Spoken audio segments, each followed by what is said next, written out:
I watched a film. I watched a film for you. That's just a thing that I do. And it was a Giallo.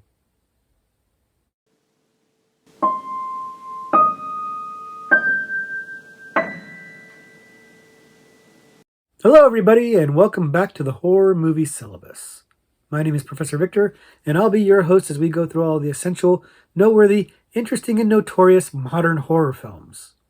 If you're new to the channel, I recommend you check out the introduction video. There's a link to that in the description below, and it's going to give you a pretty good sense of what the Horror Movie Syllabus is all about. In short, we look at a particular subgenre of horror, and then we pick 3 movies from that subgenre to explore. But this is our Doctorate Level series. This is where we re-explore a subgenre we've already talked about before. We revisit a video we've already done, do a quick recap of it, and then we explore a new 4th Doctorate Level selection. Something that's either a little bit more obscure, a little lesser known, needs a little bit more love, something like that. Just to add another movie to the conversation. And that's what we're doing today with the Giallo subgenre. And we talked about the Giallo subgenre in our previous video. And we gave a kind of a brief overview of what it was about for people who don't know. And it's primarily the 60s and 70s, although it did carry into the 80s, and even there's some modern day Giallos too. But it's basically these movies based on like pulp novels of like crime fiction, crime thriller movies, lurid crime with like sex and violence interweaved with each other, and very melodramatic characters, and a mystery that's often very convoluted, and it's very colorful and stylish. In fact, the whole key to the Giallo subgenre seems to be style over substance. It really is more about creating an atmosphere, creating an aesthetic, creating a mood, than it is about creating a narrative that makes a lot of sense. And I have a lot of love for this subgenre. It's not my favorite, but it really is an influence for the slasher subgenre, which is one of my favorites. So I do have a lot of love for the influence that it's had on the horror genre as a whole. And I do really like the aesthetic of these movies. And we talked about 3 really, really good ones that kind of epitomize or exemplify the Giallo subgenre. And we're going to go ahead and recap those for you right now.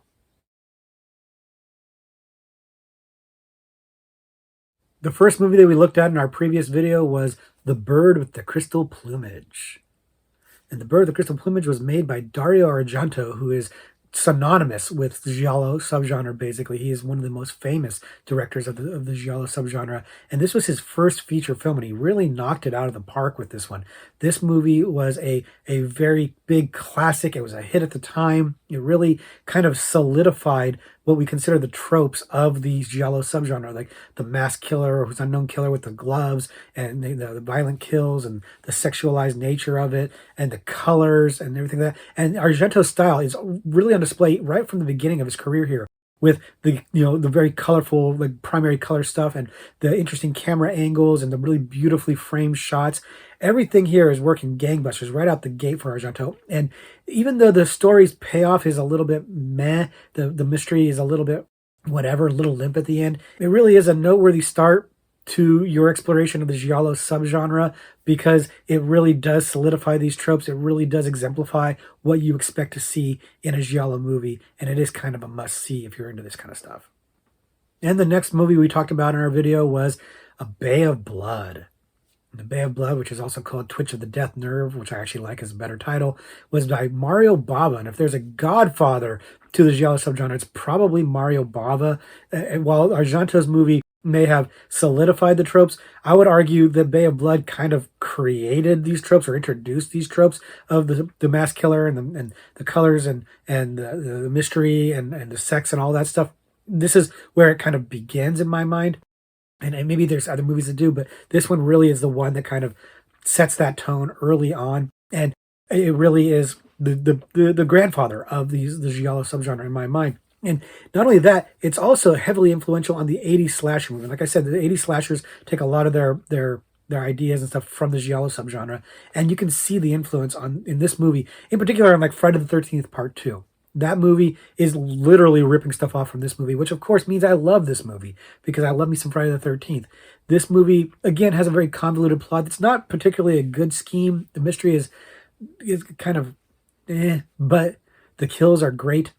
The imagery is great. The style in this movie is fantastic. And I love this one. I definitely think you should check this one out. And the last movie that we talked about in our original video was Tenebrae. And we're back to Argento here with Tenebrae, which is also called Unsane. And this one's my favorite. Like, I love this movie. This one, maybe it's because it's got a better plot in my mind. I think that the plot pays off better in this one. And I like the meta take on this too. The idea that Argento had gotten a lot of criticism for the violence in his movies and its influence on real world, and he takes that and makes it a plot point in his movie, and he basically takes on that criticism head on and just kind of makes a commentary on that commentary. I love that, and I love the way that the story plays out, and I love the scenes. The kill scenes are really great. Argento's style is on full display once again. And he's tackling some really interesting and kind of heavy themes in this one. So this movie almost arguably biting off more than it can chew, but I think it does wind up chewing it really, really well. This movie, one of my favorite Argentos of all time, frankly, and I love it. I think it's a great example of the Giallo subgenre, and I definitely think it's one that if you haven't seen it, you should definitely check out. So that's our recap of the previous video. Now it's time to get to a doctorate level selection. Our doctorate level selection for the Giallo subgenre is A Lizard in a Woman's Skin. A Lizard in a Woman's Skin came out in 1971 and was directed by Lucio Fulci, who we've talked about on the channel quite a bit, and he's known a little bit more for gore stuff and zombie stuff than he is probably for Giallo. It's probably not as the primary thing he's known for, but he's done quite a few, including ones that we've actually talked about here on the channel. And he is, of course, a great legendary director, so you got to pay attention whenever he's doing something. And this is one that definitely should be paid attention to. If you haven't seen it before, the movie is about a woman who has a dream about having sex with her next door neighbor and then killing her. And then the next day finds out that the woman has indeed been murdered in the way that she dreamed. And she's wondering, is she going crazy? Is she really the one who's guilty? Was somebody else the one who did this? What's going on with these dreams? And who is the real killer? Is it her or somebody else? And there is a lot of crazy stuff going on, and it's hard to figure out what is reality and what is actually just in her mind or being planted in her mind or is a dream. And we're going to go ahead and stop there so as not to spoil it for you. And part of the thing about not spoiling this movie is that it really is rooted in these dream ideas and the narrative, and also in the way that the movie is made. So Fulci, like I said, is usually known more for gore, and he's really focusing more on like sex and surrealism here than gore. There is some noteworthy gore in this movie, and we're going to get to some of that in a little bit here. But his normal rep is a little bit more schlockier, or not schlockier, but like, more exploitative than this in terms of gore. And the exploitation here is more in terms of sex and taboo sex, orgies and homosexuality, lesbianism, and stuff like that. So that's the kind of not only just the focus of the movie, especially early on, but it's also part of the plot points of the movie. It's part of what's driving some of the motivations of this movie is this, aberrant, deviant, sexual behavior. At least that's at the time how it was being described and how it's being addressed in the movie. The plot is in some ways pretty straightforward. You've got this woman who had this dream and she told it to her psychiatrist, but now she's being accused of the actual murder. And there's lots of evidence in there that points to her, but maybe she's being set up. It all kind of seems straightforward, but there is aspects of it that goes places that are very strange and very weird. And part of that, again, is because the dreams that the character is having are shown, and then they're also kind of weaved into the narrative a little bit, so that the movie overall winds up having this very dreamlike quality. And you read reviews of this movie, that's what you'll see a lot of the times is dreamlike quality. The movie has like this ethereal kind of like misty aspect to it that doesn't feel. It's hard to figure out what's real and what is just bizarre imagery. And it is bizarre. This movie is really leaning into strangeness and bizarreness more than the average Giallo. Like the average Giallo can get a little weird and stuff, but this one's much more weird than the average Giallo. It really is. And it's not doing a lot of the other stylistic things. Like it's got, the mask killer type idea, but it doesn't have like the stylish colors and stuff like that. But it does have this dreamlike quality that's kind of like filling that void, and it's very effective. Fulci's done a really great job of filming this thing. It's beautifully shot, and the way that he weaves in the dreamlike aspects of it, and then his typical gore stuff when it's appropriate, these lurid kills that he's got in the movie, it all like weaves in seamlessly. It's really, really great. And Some of the gore stuff is pretty shocking, and there was actually one of the reasons why this movie is so noteworthy is there's the dog scene where the main character walks into a room and finds these dogs strung up and being eviscerated and stuff like that. And it's very realistic looking, and apparently was so real looking that Fulci even got dragged into court, and his special effects artist had to come in and show how he did this to keep him off of animal cruelty charges. Kind of wild, and it is a very effective scene. It's very bizarre, very strange. But somehow it all works. It all comes together and it fits in. The Ennio Morricone score, the acting, Fulci's dreamlike direction, everything is working really well and makes for a really interesting ride. This is not necessarily Fulci's best movie, but it's up there. I'd put this, an upper tier of his movies for sure. And it's just a really cool ride because of that ethereal quality to it. And trying to solve a mystery that you don't really trust your narrator, you don't really trust anything you're seeing on the screen, and that all works. All of it works. Again, it's convoluted like so many of these movies are, but the convolution fits the theme of the movie. It fits the narrative pretty well. And you're just getting a lot of really good filmmaking. Fulci kind of doing some of his best work here from an aesthetic and visual perspective. And again, the narrative is working for me more than most of them do. Frankly, it's a little convoluted, but working more easy to understand than the average Giallo. There's so many twists and turns in this movie that it does make it a little hard to keep up with it. But by the end of the movie, I think they do a really good job of spelling it out. You know what happened. And I think it is a payoff that's better than so many of the other ones that we talked about already, where the payoff is a little bit meh, a little bit underwhelming. This one, I think, hits it pretty well. Overall, I think this is an excellent film. It's, again, one of my favorite Fulci's. It's, again, probably top 5. I like the setup. I like the way it's shot. I like the acting. I like everything about it. I do acknowledge that it may feel a little bit dated because, again, some of the taboo sex in here, probably not quite as taboo as it was in 1971, but I still think the story works. I still think you can follow it, and I still think it's a movie that is definitely worth your time. If you haven't seen it, check it out and let me know what you think, because I think this movie is one that you should definitely check out if you're into the Giallo scene, if you're into that kind of thriller, murder, mystery, stuff like that. Definitely check this one out. And if you've seen it, let me know what you think in the comments below. Are you as high on it as I am? Let's have a conversation about it, because this one is definitely one that I think needs more eyeballs.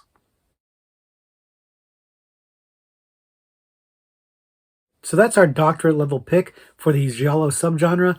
But of course, I've got an extra credit movie for you too. And this is one that I really like. So of course, I wanted to bring it up and tell you guys about it. And honestly, I really thought about making this one, the selection, but Fulci takes the cake and gets the edge on this one. But this one could easily be on the syllabus and not just extra credit. The movie that we're talking about is What Have You Done to Solange? And What Have You Done to Solange came out in 1972 and it was directed by Massimo Dallamano, and an Italian filmmaker. And I'm not very familiar with his body of work. He's no Lucio Fulci. Like, I don't really know. He doesn't have that name recognition that like Bava or Argento or Lucio Fulci would have. So that's, again, why we kind of push this to the extra credit. But that is no indication of the quality of the movie, because it is outstanding for sure, if you haven't seen it before. The movie is about a Catholic schoolgirl who's having an affair with her teacher, and she witnesses a murder of a classmate of hers while she's in an illicit date with him. And she realizes as more and more of her classmates get killed that she needs to do something about this. But of course, the teacher, is now maybe an arguable suspect for these murders, and he needs to figure out what's going on to clear his name and try to catch the killer before more and more people die. And I'm going to go ahead and stop it there so as to not spoil it for you. But the movie is a really compelling mystery right out the gate. This idea of this illicit romance, and then the idea that they witness this murder, or she witnesses this murder, and that it's a serial killer who's picking off her classmates, is a really great start to the movie, and it really draws you in really, really quickly. Now, it's worth noting, this movie doesn't have the same kind of stylistic flair that like an Argento movie has. It doesn't have like the stylish colors and weird camera angles and stuff like that. It's shot well, and it's got some nice, cool long takes and stuff like that. But it's more subdued and more natural looking, and a little bit more straightforward in terms of style. It's less style over substance than the other Giallo movies, and you can make an argument that maybe it even shouldn't get into the Giallo, but most people do call it a Giallo, and it is a Giallo. It still has a lot of the lurid kills, very lurid kills, and it has the mystery man, the mask, and the glove, and like the other tropes of Giallo subgenre are still here, especially the sex stuff. And that's the thing about this movie that I kind of love, but it's also kind of awkward and uncomfortable, is that This movie is very salacious and kind of sexy, or sleazy is really a better word for it. Like, this movie has a lot of nudity and it really lingers on it. That's not atypical for a Giallo movie. But for this movie, it just feels a little dirty. And I think it's partly because of the fact that it's, dealing with young girls, and how young we're talking about is a little bit of a convoluted thing. Like, I did some research on this for the video, and like Wikipedia calls them college girls, but the movie indicates that they're anywhere from 16 to 18 years old. At some points, it refers to them as underage. At some point, it says they're 18. At some point, it talks about them as being first form, which would be like kind of like middle school, which I don't think they're supposed to be that young, but nevertheless, they're supposed to be young, and too young for a teacher to be dating them, which makes it uncomfortable. And then, like, it's funny. I was watching this movie. My wife was in the room watching. She wasn't really watching it, but she was in the room. She was seeing it, and she even indicated that the director has a type. Like, all the women have the same build, like their bodies, like when they say copious shower scenes, and they all have kind of the same build. So the director has kind of a type, and it feels very fetish, like fetish filmmaking. The way he lingers on the bodies, not just in the shower scenes and stuff like that, but also in the murders, because they're often nude when they're murdered, and there is aspects to the murders that is very sexual in nature in terms of where they're getting stabbed. It's, you figure it out, right? Like that's, and it's I don't want to go into too much because I don't want to give up too much of the plot, but it's kind of noteworthy where they get stabbed, but it's very sexual, graphic, disturbing, and gruesome, and kind of taboo, really. And all of this just kind of sucks me in. It's really a cool story. The characters are interesting. The main guy is this teacher who's having an affair with a student, cheating on his wife with a student. And that's kind of a despicable thing, and yet you're still kind of rooting for him. It's kind of weird. And you got this cop who's driven to find this mystery, and there's all these other ancillary characters, these girls and the classmates and everything like that. Everybody's interesting, and everybody is bringing something to the story that like adds to the mystery, adds to the narrative, and adds to the themes of the movie. Now, I don't want to say too much about those themes because I don't want to spoil the movie for you. And some of those themes dovetail very much into the reveal towards the end of the movie and stuff like that. But suffice to say, it's taking on some very heavy, taboo, trigger warning worthy stuff. Honestly, maybe check out dogsdogdie.com for this one, because there's one scene in particular that is pretty graphic and shown to be pretty intense, and I can't really even tell you too much about what it's about without spoiling the movie. But it's got some rough stuff in there. Some of the stabbings, like the way they show them, everything like that, it's pretty gruesome stuff. So, it's not so much the gore effects so much as just like what the implications are of what's happening and what's being done. And it's some rough subject matter. So keep that in mind if you're going to check it out and everything like that. But I love how the sleaziness of the movie, and maybe arguably of the director, does dovetail with the story and the themes of the movie, and what's going on there. Like, there's a reason for all of that narratively makes sense and thematically makes sense. Again, I don't want to spoil anything, but there's an argument to be made that all that stuff's in there for a reason. But there's also an argument to be made that the director's just kind of sleazy, and I kind of love that. Frankly, it is a well-made movie. It is paced very, very well. It draws you in, keeps you guessing the entire time, and even though the ending's a little bit weird, it actually does make pretty good sense. And again, all the actors in the movie are really good. Camille Keaton's in this. This is actually Camille Keaton's feature film debut. Camille Keaton from I Spit on Your Grave, amazing performance there.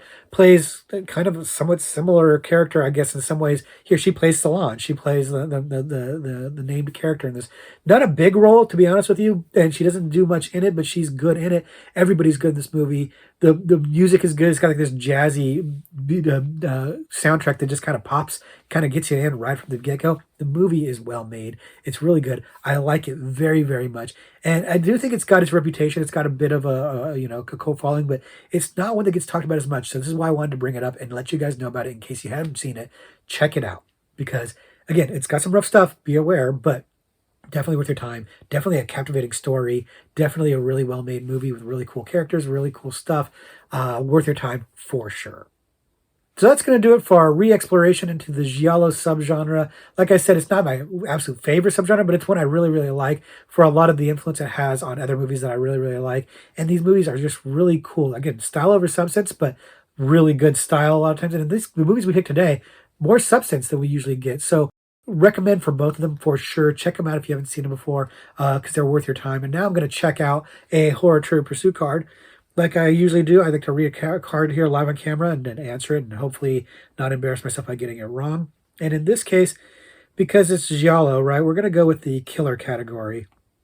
Oh, no, actually, because it's Giallo, let's go with the international category. We don't do international very often, and these are both, Italian movies, so let's go with the international category.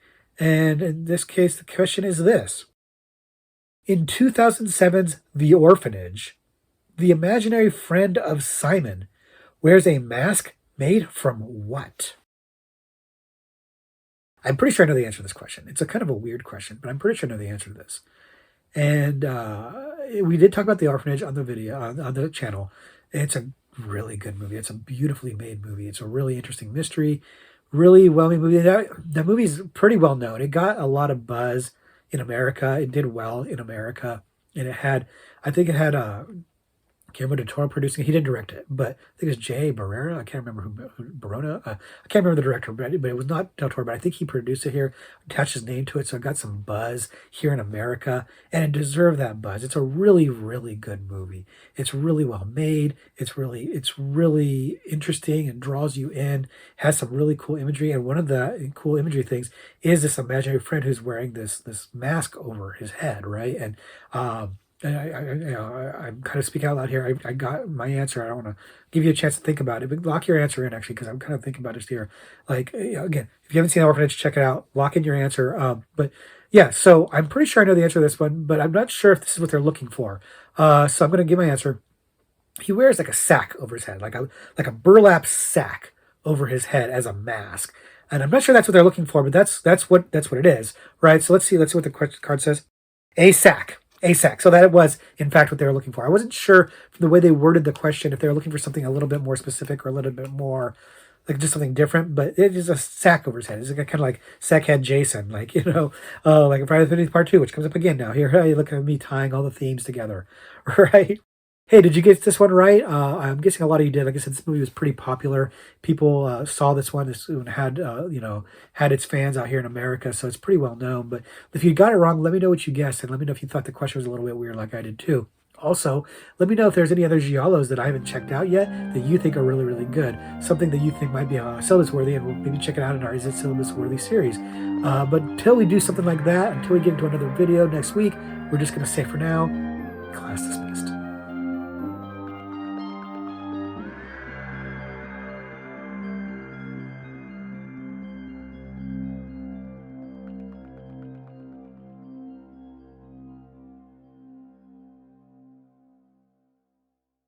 I watched a film for you. I'm trying to do a video. I watched a film. What? What? No. No. You're gonna come up here. You're gonna be quiet though, okay? Come on.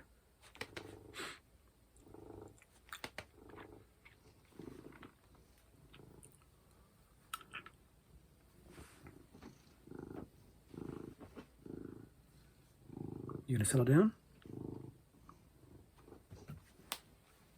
I watched a film for you.